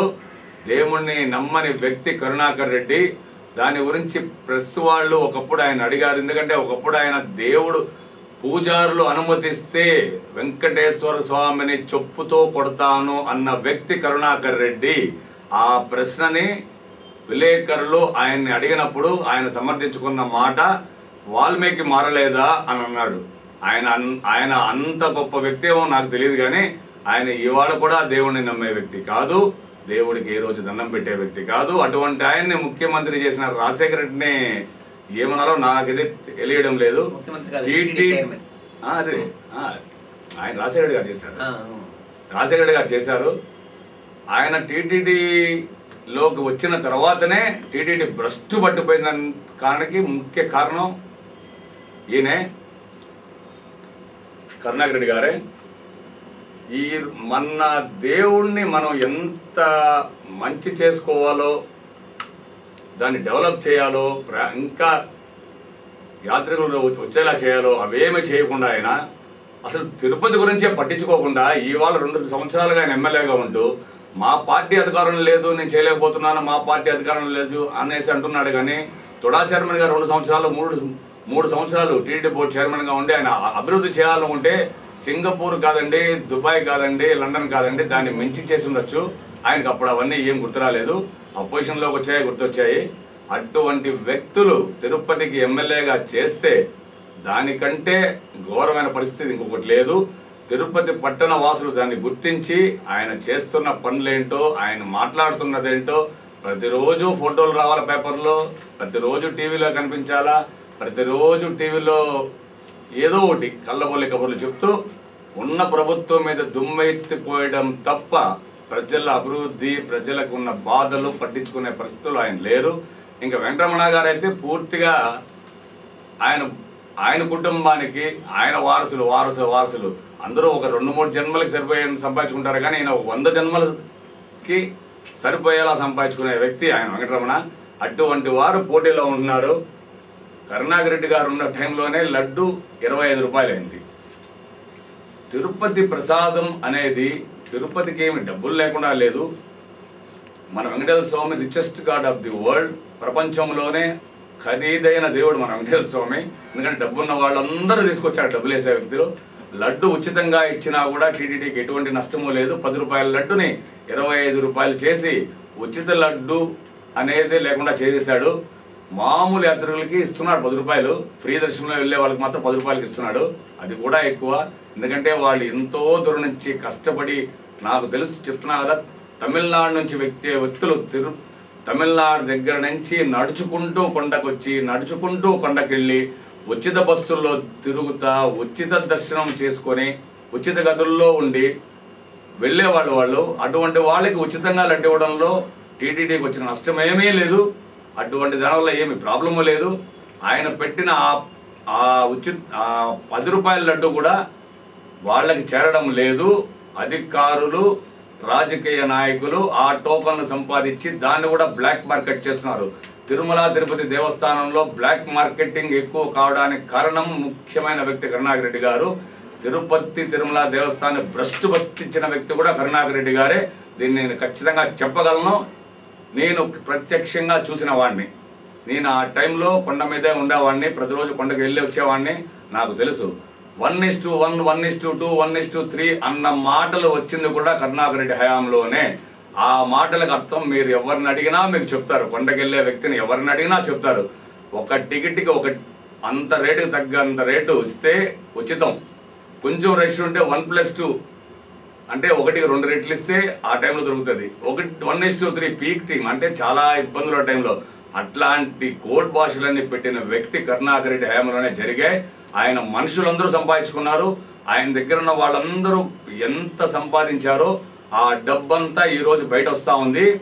ఆ డబ్బు పెట్టుకొని ఆయన ఎమ్మెల్యేగా గెలవడం కోసమే ఆయన ఆ డబ్బు ఉందన్న అహంకారంతో ఇప్పుడు ఆయన వస్తున్నాడు. వెంకటరమణ తెచ్చుకున్న భూములు ఈ పొద్దు కొన్ని కోట్లలో ఉన్నాయి.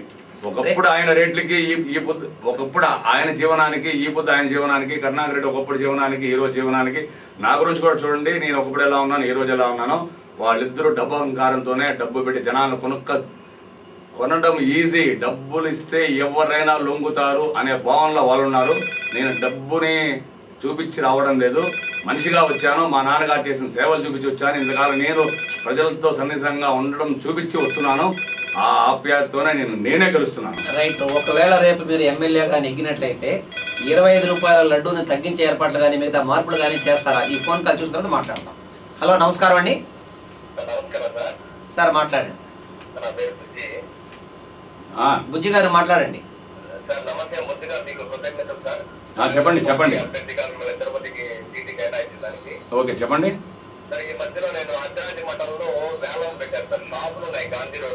అవునండి. దాంట్లో ముందుగా మీరు ఇచ్చిన ప్రాధాన్యత స్థానికులకే ముందుగా ప్రాధాన్యత ఇచ్చారు. షాపులు అందరికి కూడా మీరు వాళ్ళకే ఇవ్వాలి. అవునండి. బయట జిల్లాల నుంచి వచ్చి కడప, బద్వేలు, రాజపేట అక్కడి నుంచి వచ్చి అధికమైన రెంట్ ని పాడి అనే దాన్ని ఆపి స్థానికులకే షాపులు కేటాయించడంలో ఫస్ట్ మీకు కృతజ్ఞతలు తెలుపుతున్నాను సార్. ఎందుకంటే ముస్లిం మైనారిటీలు చాలా మంది అక్కడ షాపుల్లో బతుకుతూ ఉంటే చెప్పండి. అక్కడ ఉన్న వాళ్ళ జీవనాధారం పోతుంది అని చెప్పి వీళ్ళకే ఇప్పించడంలో మీరు స్థానికులకి ఎంత ప్రాధాన్యత ముందుగా మీకు కృతజ్ఞతలు. తర్వాత మబ్బరామరెడ్డి గారు చేసిన సేవని మీరు అదే విధంగా కొనసాగిస్తారని ప్రతి ఒక్క ప్రజల అందుబాటులో మీరుండి సేవ చేస్తారని మిమ్మల్ని కాంగ్రెస్ పార్టీ గుర్తించి మీకు టికెట్ ఇచ్చిన దానికి మా ప్రత్యేక ధన్యవాదాలు. తర్వాత ఇక్కడ ఒక్కటే సార్, నీటి సమస్య మాత్రం చాలా వార్డుల్లో ప్రతి ఒక్కరు చెప్తున్నారు.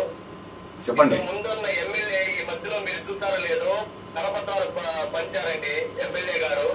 చెప్పండి. అతను చెప్తున్నారు వీళ్ళకి రేషన్ కార్డులు లేవు, వీళ్ళకి ఇక్కడ ప్రజల సమస్యలు చాలా ఉందని అతనే పాంప్లెట్ ద్వారా ఈ మధ్య కాలంలో కూడా తెలుసుకుంటారు.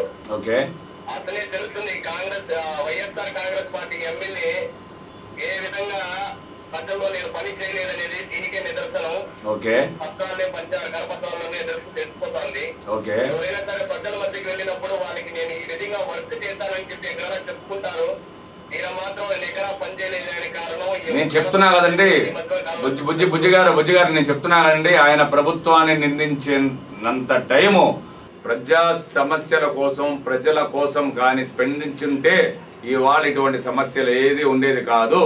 ఆయన ధ్యేయమంతా ప్రభుత్వం మీదనే, ఆయన ప్రభుత్వాన్ని ఏదో దుమ్మెత్తి పోయడం కోసమే ఎమ్మెల్యే అయినట్టున్నాడే కానీ ప్రజా సమస్యలు తీర్చడం కోసమో ప్రజల మధ్యలో గడపడం కోసమో ఆయన ఎమ్మెల్యే అయినట్టు లేడు. ఎందుకంటే దానికి ముఖ్య కారణం 5 సంవత్సరాలు రాష్ట్రంలో అధికార పార్టీ అధికారంలో ఉన్నప్పుడే ఆయన మంచి పదవుల్లో ఉన్నాడు. ఆయన చేయాలనుకుంటే ఇప్పుడు చెప్పా కదండి మీకు, ఆయన చేయాలనుకుంటే తిరుపతిని ఎప్పుడో అభివృద్ధి చేసినవచ్చు. 1 సంవత్సరంలో రాష్ట్రానికి ముఖ్యమంత్రి రాజశేఖర రెడ్డి గారు అయితే తిరుపతికి ముఖ్యమంత్రి కరుణాకర్ రెడ్డి గారు అనేవాళ్ళు అందరూ. అంతటి ఇదిగా పట్టుకున్నాడు ఆయన అధికారుల విషయంగానే ఏదిగానే. ఆయన అడిగితే రాజశేఖర రెడ్డి గారు ఏదైనా చేసేవాళ్ళు. ఆ 5 సంవత్సరాలు వృధా చేసుకున్నాడు, ఇంకొకటి చేసుకున్నాడు నాకు తెలియదు. ఆ తర్వాత 2 ఏళ్ళు ఇప్పుడు ఆయన ఎమ్మెల్యే అయ్యారు. ఆయనకి ఇప్పుడు గుర్తొచ్చాయండి డబ్బులు. ఎందుకంటే మీరు లడ్డు 25 రూపాయలు మీరు ఏమైనా తగ్గించే ఖచ్చితంగా సాయం దాంట్లో నేను ఉచిత లడ్డులు ఏమైనా ఇప్పిస్తారా? లడ్డూలు హామీ ఇవ్వండి ఎదురు ఉంటాయి. చెప్తున్నా కదండి, ఉచిత దర్శనం వెళ్లే ప్రతి ఒక్కరికి ఒక లడ్డు ఉచితంగా ఇవ్వవలసిందే. అక్రమంగా పంపించడం కానీ అరికట్టగలిగితే 10 రూపాయలు లడ్డు ఇవ్వడం పెద్ద కష్టం కాదు. మామూలుగా వచ్చే యాత్రులకి ఒక మనిషికి 1 లడ్డే ఇస్తున్నారు. కానీ అధికారులు అయితేనేమి రాజకీయ నాయకులు అయితేనే ఇంకొకరికి అడ్డదారుల్లో కొన్ని 100,000 లడ్లు పోతూనే ఉన్నాయి. అది అరికట్టగలిగితే ఉచితంగా లడ్డు ఇవ్వడం పెద్ద ప్రాబ్లం కాదు. 10 రూపాయల లడ్డు ఇవ్వడం కూడా టీటీకి పెద్ద ప్రాబ్లం కాదు. 25 రూపాయల లడ్డును తగ్గిస్తారని మీరు 10 రూపాయలకి ఖచ్చితంగా ఇప్పించేలా చేస్తాను. ఓకే. హలో, నమస్కారం అండి. అమ్మా మబ్బు దేవనారాయణ రెడ్డి గారు ఉన్నారు స్టూడియోలో, మాట్లాడండి. చెప్పమ్మా.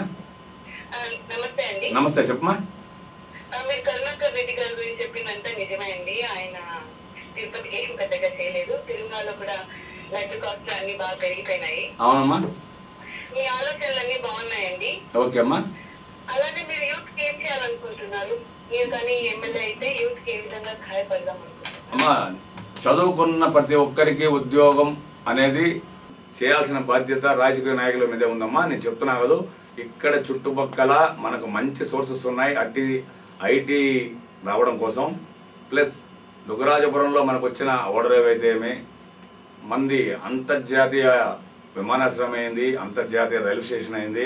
ఇవన్నిటినీ దృష్టిలో పెట్టుకుని ఐటీలు వస్తున్నాయి. దుగ్గరాజపట్నం ఓడర్ వస్తే 500 కంపెనీలు మనకు రావడానికి ఆస్కారం ఉంది. ఆస్కారం కదమ్మా, ఖచ్చితంగా వస్తూ ఉంది. దానివల్ల మినిమం 10 లక్షలని అంటున్నారు కానీ 10 లక్షలు రాకపోయినా 1 లక్ష ఉద్యోగాలు వస్తాయి. ఆ 1 లక్ష ఉద్యోగాలు స్థానికులకే మొట్టమొదటి ప్రాధాన్యాలు వచ్చేలా చేసి ఇక్కడ చదువుకున్న మన చిత్తూరు జిల్లాలో కానీ పక్కన నెల్లూరు ఈ చుట్టుపక్కల ఉన్న ప్రతి ఒక్కరిలో స్థానికులకి మొట్టమొదటి ఉద్యోగం వచ్చేలా చేసిన తర్వాతనే, మన స్థానికులు ఫిలప్ అయిన తర్వాతనే వేకెన్సీ ఉంటేనే బయట జిల్లా వాళ్ళకి ఇచ్చేలా నేను పూర్తి కృషి చేస్తాను. నిరుద్యోగ సమస్య అనేది లేకుండా చేయడానికి నా వంతు కృషి ఎప్పుడు ఉంటున్నాము. మీ దృష్టిలో ఐటీ పరిశ్రమలు ఏమైనా తేవడానికి ఆలోచనలు ఉన్నాయా? ఖచ్చితంగా చేస్తున్నాను. ఎక్కడెక్కడ స్థలాలు దానికి అందుబాటులో ఉన్నాయి? ఎటువంటి ప్రతిపాదన మీ దగ్గర ఉన్నాయి? ఐటీ పరిశ్రమ రావడానికి ఫస్ట్ వాళ్ళు కోరుకునేది ఏమంటే ఎయిర్పోర్ట్, ఇంటర్నేషనల్ ఎయిర్పోర్ట్ వాళ్ళకి మెయిన్ కావాలా. మంచి లాడ్జ్, స్టార్ హోటల్ కావాలా. ఎందుకంటే ఐటీ ఉద్యోగులు కోరుకునేది ముందు ఇది. మంది అంతర్జాతీయ విమానాశ్రయమే. అది పూర్తి కావడానికి కొంతకాలం పట్టచ్చు. కానీ మనకు ఇక్కడ నుంచి చెన్నై కానీ అటు బెంగళూరు కానీ అటు పోతే 2 గంటలు, ఇటు వెళ్తే 3 గంటలు. హైదరాబాద్ మాదాపూర్ అనేది ఐటీ హబ్ అంటారు. అక్కడి నుంచి శంషాబాద్ ఎయిర్పోర్ట్ రావడానికి మినిమం 1 to 1.5 hours పడుతుంది. అంటే 1.5 hours జర్నీ చేస్తున్నారు వాళ్ళు. సో ఇక్కడ ఐటీ కంపెనీ వస్తే కూడా చెన్నై అనేది ఇంకా పెద్ద ఎయిర్పోర్టు, 2 hours వెళ్ళిపోతున్నారు, వెళ్ళిపోవచ్చు. అటువంటి రోడ్స్ ఉన్నాయి. ఆ రోడ్స్ని ఇంకొంచెం మెరుగుపరిస్తే ఇంకొంచెం షార్ట్ టైంలో వెళ్ళిపోవచ్చు. అవి రెండింటినీ దృష్టిలో పెట్టుకొని మన తిరుపతినే రాజధాని చేయాలనే ఉద్దేశంలో రాజకీయ నాయకులు ఉన్నారు. తిరుపతి ఖచ్చితంగా రాజధాని అవుతుంది. రాజధాని అయిన వెంటనే ఐటీ పరిశ్రమన్నీ మనకి ఇక్కడికి వస్తాయి. హైదరాబాద్ని మించి డెవలప్ అవుతుంది తిరుపతి. హలో, నమస్కారం అండి. నమస్తే అమ్మా, మాట్లాడండి. చెప్పమ్మా. చెప్పమ్మా. ఓకే అమ్మా.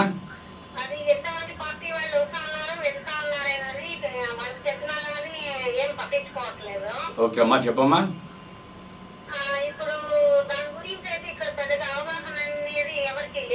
ఓకే అమ్మా, చెప్పమ్మా. ఓకే అమ్మా.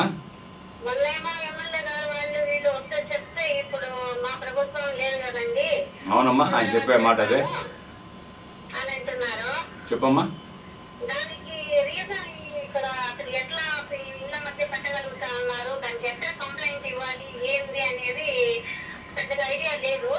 అమ్మా చెప్పమ్మా. నేను చెప్తున్నా కదమ్మా, ఈ సెల్ టవర్స్ అనేది నాకు తెలుసమ్మా. సెల్ టవర్స్ అనేది వచ్చిన తర్వాత ప్రజలు అసలు ఎంత రేడియేషన్ ప్రాబ్లంతో బాధపడుతున్నారో అవగాహనగా చెప్పాలంటే చిన్న విషయం చెప్తానమ్మా. ఇంతకుముందు మనకు పిచ్చుకలు అనేటివి ఒకటి ఉండేవి అమ్మా. మీకు తెలుసో తెలీదు, పిచ్చుకలు అనేది ఈ రోజు నేను చూసే కొన్ని సంవత్సరాలు అయిపోయింది. ఫస్ట్ చనిపోయేది రేడియేషన్ వల్ల పిచ్చుకలు. దాన్ని బట్టి రేడియేషన్ ప్రాబ్లం ఏంటనేది చిన్న పిల్లల్లో వస్తుంది. దాన్ని పూర్తిగా తొలగించడానికి సెల్ టవర్లు ఇళ్ల మధ్యలో కానీ ఆ అపార్ట్మెంట్ల మిద్దెల పైన కానీ ఉండడానికి వీలు లేదు. దాని మీద నేను పూర్తిగా యాక్షన్ తీసుకోవడానికి ట్రై చేస్తానమ్మా. దాన్ని అక్కడి నుంచి తొలగిస్తాను. వాటికి ఎక్కడ పెట్టాలో అక్కడే పెట్టించి ప్రజలకి దానివల్ల ఎటువంటి హాని లేకుండా చేయడానికి నా వంతు కృషి ఉంటుంది. నాకు దాని మీద నాకు పూర్తి అవగాహనతో మారుతున్నానమ్మా. ప్రేక్షకులు గమనిస్తున్నారు, మనం ఈరోజు నేనే ఎమ్మెల్యేనైతే అన్న అంశం పైన కాంగ్రెస్ పార్టీ తరపున తిరుపతి అసెంబ్లీ నియోజకవర్గం నుంచి పోటీ చేస్తున్న మబ్బు దేవనారాయణ రెడ్డి అలియాస్ పెద్దప్ప గారితో ముఖాముఖి కార్యక్రమం ఏర్పాటు చేశాము. ఇంకా కేవలం 9 నిమిషాలు మాత్రమే ఉన్నది. ఈ ముగించేలోపు ఎవరైనా ఫోన్ చేసి వాళ్ళు ఫోన్లో మాట్లాడవచ్చు. ఈలోపు మనకు పెద్దప్ప గారు తను ఎమ్మెల్యే అయితే ఏమేమి చేయాలనుకుంటున్నారో మరికొన్ని నిమిషాలు మనకు చెబుతూ వస్తారు. హలో, నమస్కారం అండి. సార్ మాట్లాడండి, పెద్దప్ప గారు ఉన్నారు. చెప్పండి అమ్మా. చెప్పమ్మా. ఏమ్మా? లేదమ్మా, నా దగ్గరికి వస్తానని ఇంకా రాలేదమ్మా. ఓకే అమ్మా.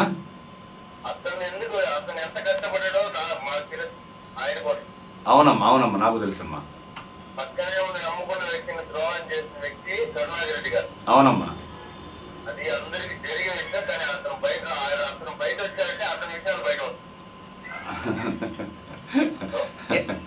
పెద్దప్ప గారికి మీరు ఏమైనా సూచనలు సలహాలు ఇస్తారా? అవి ఉంటే చెప్పండి. ఒకటేమ్మా, మన దగ్గర ఉన్న స్నేహితులు మనల్ని వదిలి వెళ్ళిపోతున్నారు అంటే మనమేంటో ప్రజలకు తెలుస్తుంది ఫస్ట్. ఎందుకంటే అతను నమ్ముకొని అతని చుట్టూ ఎంతమంది ఉన్నారనేసి ప్రజలు ప్రతి ఒక్కరూ గమనిస్తూనే ఉన్నారు. ఒకప్పుడు కరుణాకర్ రెడ్డి గారి చుట్టుపక్కల ఎవరున్నవాళ్ళు, ఈరోజు ఎవరు ఉన్నారు అది మీరు ఒక్కసారి గమనిస్తే మీకే అర్థమవుతుంది. వెంకటరమణ చుట్టుపక్కల ఎవరు ఉండేవాళ్ళు, ఈ పొద్దు వాళ్ళు ఎందుకు ఉండటం లేదు, ఆయన ఒంటరి వాడు ఎందుకు అయిపోయాడు, ఇక్కడ ఒంటరి అయిపోయేసే ఆయన టీడీపీలో చేరడం జరిగింది. అక్కడ వాళ్ళకి ఈయన కొత్త కాబట్టి ఈయన విషయాలు తెలియకుండా పాపం టీడీపీలో ఉన్న వాళ్ళు ఏదో కొత్తగా వచ్చాడు చేసేస్తాడని చెప్పేసి ఆయన చుట్టూ ఉన్నారు. వాళ్ళకు కూడా తొందరలోనే అవగాహన అవుతుంది. ఎందుకంటే నేను చెప్పానంటే ఒక వ్యక్తి మీద చెడ్డగా చెప్పడం నా ఇది, నేను అలా చెప్పే వ్యక్తిని కాదు. ఎటువంటి వాళ్ళతో స్నేహం చేస్తున్నాం అనేది వాళ్ళు తెలుసుకొని బయట వస్తే మంచిదమ్మా. నేను దాని గురించి ఎక్కువగా మాట్లాడదలుచుకోలేదు. ఇప్పుడు తిరుపతి నియోజకవర్గంలో మీ పార్టీకి తెలుగుదేశం పార్టీ గట్టి పోటీ ఇస్తుంది అనుకుంటున్నారా, లేకపోతే వైఎస్ఆర్ కాంగ్రెస్ పార్టీ గట్టి పోటీ ఇస్తుంది అనుకుంటున్నారా? ఇద్దరు ఇవ్వడం లేదు. ఇద్దరు మాకు పోటీనే కాదు. ఏ విధంగా పోటీ? వాళ్ళు ఇద్దరు కాంగ్రెస్ పార్టీలో నుంచి వెళ్ళిన వ్యక్తులే. 2 సంవత్సరాల క్రితం ఇండిపెండెంట్గా బై ఎలక్షన్లో పోటీ చేసిన వ్యక్తి, 16,000 ఓట్లతో ఓడిపోయిన వ్యక్తి, అధికార పార్టీలో ఉండి ఓడిపోయిన వ్యక్తి, ఆయన మీద వ్యతిరేకతతోనే ఓడిపోయిన వ్యక్తి. కాంగ్రెస్ పార్టీ బలహీనంగా లేదు, ఆయన మీద వ్యతిరేకతతోనే ఆయన ఓడిపోయాడని 100% నేను చెప్పగలను. తిరుపతి ప్రజలకు కూడా ఆ విషయం తెలుసు. అటువంటి వ్యక్తికి ఇప్పుడు టీడీపీలో చేరినంత మాత్రాన్ని ఈ ప్రజలు ఓటేస్తారనుకోవడం భ్రమ. అంతేగాని అటువంటి వ్యక్తికి ఇచ్చిన చంద్రబాబు నాయుడు గారిని ఏమనాలో, కరుణాకర్ రెడ్డి మీద ఎంత వ్యతిరేకత ఉందో చెప్తున్నది. ఇంకా ఆ రోజుల్లో ఏం చేయాలో తెలియకుండా ఎవరికో ఎందుకంటే ఈ బుద్ధి ఉంది ఓటు, వీళ్ళెవరో నాకు నచ్చలేదు అన్న ఇంకొక ఓటు ఆ రోజు నుంటే వీళ్ళందరికంటే 100% మెజార్టీ దానికి వచ్చి ఉండేది. ఎవ్వరు మాకు నచ్చలేదు అన్న దానికి పడి ఉండే ఓటు అది. ఆ రోజు అది లేదు కాబట్టి వీళ్ళందరూ గెలిచారు, వీళ్ళంతా ఉన్నారు. వీళ్ళంతా నాకు పోటీ కాదు. 100% కాంగ్రెస్ పార్టీనే పోటీ. కాంగ్రెస్ పార్టీకి ఏ పార్టీ పోటీ కాదు. ఎన్ని ఓట్ల మెజారిటీతో మీరు విజయం సాధించవచ్చునని ఊహిస్తున్నారు? అది ప్రజల అభిమానం, ప్రజల అంచనాలు ఉంటాయి కదా, కొన్ని చోట్ల అంచనాలు. అది పోలింగ్ సరళిని బట్టి ఉంటుంది. ఆ రోజున్న పోలింగ్ సరళి ఎలా ఉందో, ఆ రోజు ఎండల వల్ల, ఎందుకంటే ప్రజల్ని మన తిరుపతి పట్టణంలో వృద్ధులు ఎక్కువ ఉన్నారు. 60 ఇప్పుడు డాక్టర్ సలహాలు ఏమంటే 11 పైన బయట రావద్దు అంటున్నారు, 4:30 వరకు ఇంట్లోనే ఉండమంటున్నారు. నాకు కూడా సలహా ఇచ్చారు డాక్టర్లు. కానీ ఇప్పుడు అలా ఉండే పరిస్థితి లేదు. నేను అలా ఉండేవాడిని కూడా కాదు. ఎప్పుడు ఎవరు పిలిచినా వెళ్ళే వ్యక్తినే. నేను అలా వెళ్తూనే ఉన్నాను. ఆ రోజు ఓటింగ్ సరళిని బట్టి చెప్పొచ్చే కానీ మెజార్టీ ఇప్పుడు ఊరికే చెప్పడానికి వాళ్ళు చెప్పుకుంటారేమో, టీడీపీ వాళ్ళకి తిరిగేవాళ్ళు. నేను అలా చెప్పే వ్యక్తిని కాదు. నేను మాటల మనిషిని కాదు, చేతల మనిషిని. ఆ రోజు చెప్తాను. హలో, నమస్కారం అండి. నా పేరు విజయ్ అండి. విజయ్ గారు మాట్లాడండి. చెప్పండి. చెప్పు విజయ్. చాలా సంతోషం ఉంది. అసలు ఓటేయకూడదు అనుకున్నా. ఓకే. మీకు అసలు నాకు తెలియకూడదు, ఇప్పుడే చూస్తున్నా టీవీలో. Okay okay. ఖచ్చితంగా మీకు నా సైడ్ నుంచి మేము 20-30 ఓట్లు నెగ్గిస్తాం. Okay okay Vijay. ముందుగా ఓటు వేయకూడదని ఎందుకు అనుకున్నారు సార్ విజయ్ గారు? ముందుగా ఓటు వేయకూడదు అని ఎందుకు అనుకున్నారు? ఎందుకు అనుకున్నారంటే ఇప్పుడు రాజకీయ పరిణామాలు కానీ కొన్ని నాకు నచ్చలేదండి. కానీ మబ్బుదేవనారెడ్డి గారు నా గతం నా చేసిన మనిషి వ్యక్తిగతంగా నాకు చేసిన సహాయం నాకు చాలా చాలా చాలా సహాయం చేశారు. నేను పార్టీలకు అతీతంగా ఆయనకి ఖచ్చితంగా ఓటేపిస్తానండి. టీవీలో చూసిన తర్వాత నా మనసు మార్చుకున్నాను, మీ కార్యక్రమాన్ని చూసిన తర్వాత వాళ్ళు మాట్లాడిన మాట తీరు చూసి అంటున్నారు కదా, అందులో ఏమి మీకు నచ్చింది? తీరు కాదండి, ఆయన వ్యక్తిగతంగా నాకు హెల్ప్ చేశారు. ఓకే. చాలా మంది అతను ఆయనకి అతను కాంగ్రెస్ వాళ్ళు ఇప్పుడు కాదు, ఇంతకు ముందు ఇచ్చి ఉండాల్సింది టికెట్. ఇప్పుడు కళ్ళు తెచ్చుకొని ఆయనకి దేవనారెడ్డి గారికి ఇప్పుడు టికెట్ ఇచ్చారు. చాలా సంతోషంగా ఉంది. ఓకే ఓకే ఓకే, ధన్యవాదాలు. న్యాయం చేసే మెంటాలిటీ కానీ ఇంక వేరే ఏం మెంటాలిటీ ఏం కాదండి ఆయన. ఓకే ఓకే ఓకే అండి, థ్యాంక్ యూ. ఆ కార్యక్రమాన్ని ముగించేస్తున్నాము. పెద్దప్ప గారు, ముగించే ముందు మీరు తిరుపతి ప్రజానికానికి చేసుకుని విజ్ఞప్తిని చేసుకోండి, ముగించారు. తిరుపతి ప్రజలు పార్టీలని కాకుండా పార్టీలను ఎలా చూస్తున్నారో వ్యక్తిగతంగా కూడా వారు చేసిన సేవలు, వారు ప్రజలకు ఎలా అందుబాటులో ఉంటారు, వాళ్ళ దగ్గరికి మనం ఏమన్నా చెప్పడానికి వెళ్ళొచ్చా, వెళ్ళలేమా, మనం ఏదైనా చెప్తే వాళ్ళు వెంటనే స్పందించరా, అట్లాంటివన్నీ చూసి అన్నీ దృష్టిలో ఉంచుకొని వ్యక్తుల్ని కూడా చూడండి, పార్టీలనే చూడొద్దండి. మీకు ఎప్పుడు సేవ చేసేది పార్టీలే కాదు, అక్కడ వ్యక్తులు. ఆ వ్యక్తులను కూడా మీరు బేరేజ్ వేసుకొని మంచి వారికి, నాకు వేయమని కూడా నేను అడగను, మీకు నచ్చిన వారికి ఓటేసి తిరుపతి పట్టణాన్ని మంచిగా ఎవరు చూస్తారో చేస్తారో, మన ఊరు మన అందమైన నగరంగా తీర్చిదిద్దుతారని మీకు నమ్మకం ఉంటుందో అటువంటి వారికి ఓట్లేయండి, అటువంటి వారికి సాయం చేయండి. డబ్బులు దోచుకునే వాళ్ళు, భూములు దోచుకునే వాళ్ళు ఇంకొకరికి ఓటు వేయకుండా, అలాగనే ఓటు వేయకుండా కూర్చున్నా కూడా తప్పే, అది కూడా ఒక క్రైమ్. అలా కూడా చేయకండి. కొంచెం కష్టమైనా సరే ఆ ఒక్కరోజు మీరు స్పెండ్ చేసి ఆ ఓటు వేసి మంచి వ్యక్తులకి ఓటేసి గెలిపించి తిరుపతి పట్టణాన్ని అందంగా చేసుకోవడానికి సహకరించాలని కోరుకుంటూ వినిపిస్తున్నాను. ఓకే, నమస్తే, ధన్యవాదాలండి. ప్రేక్షకులకు మరోసారి మనవి చేస్తున్నాము, సిటీ కేబుల్ కార్యక్రమాలు తిరుపతి అసెంబ్లీ నియోజకవర్గంలో పూర్తిగాను చంద్రగిరి, నగరి, శ్రీకాళహస్తి నియోజకవర్గాల్లో పాక్షికంగా ప్రసారం అవుతున్నాయి. తిరుపతి నుంచి సుమారు 40-50 కిలోమీటర్ల పరిధిలో మన కార్యక్రమాలు వెళుతున్నాయి. ఈ విషయాన్ని అందరూ కూడా గమనించుకోవాల్సిందిగా కోరుతూ, ఓటు తప్పకుండా వేయండి. నోటుకు ఓటును అమ్ముకోకండి. ఎండాకాలం కాబట్టి ఎక్కువగా ఎండలో తిరగకండి. మంచినీళ్ళు దండిగా తాగండి. సుమారు 5 లీటర్ల నీళ్లు తాగాలి. నిమ్మరసం తాగండి, మజ్జిగ తాగండి. అంతేగాని కోకోకోలా తదితర కూల్ డ్రింక్స్ తాగకండి. ఇవన్నీ కూడాను డాక్టర్లు చెప్పిన సలహాలు. వీటిని పాటించి మీ ఆరోగ్యాన్ని కాపాడుకోవాలి. యువత ముఖ్యంగా మత్తు మందుకు బానిస కాకండి. మద్యాన్ని ముట్టుకోకండి. మీ ఆరోగ్యాన్ని పాడు చేసుకోకండి. మీ ఉజ్వల భవిష్యత్తుని నాశనం చేసుకోకుండా మంచి పౌరులుగా తీర్చిదిద్దబడాలి అంటే మీరు మంచి అలవాట్లు మాత్రమే నేర్చుకోండి అని తెలియజేస్తూ, ఎన్ని ఇబ్బందులు ఉన్నప్పటికీ, ఒత్తిడి ఉన్నప్పటికీ ప్రచార కార్యక్రమంలో బిజీగా ఉండి ఈ మన ఆహ్వానం మేరకు వచ్చి ఈ కార్యక్రమంలో పాల్గొన్న మబ్బు దేవనారాయణ రెడ్డి గారికి మన అందరి తరపున కృతజ్ఞతలు. సెలవు. Thank you very much.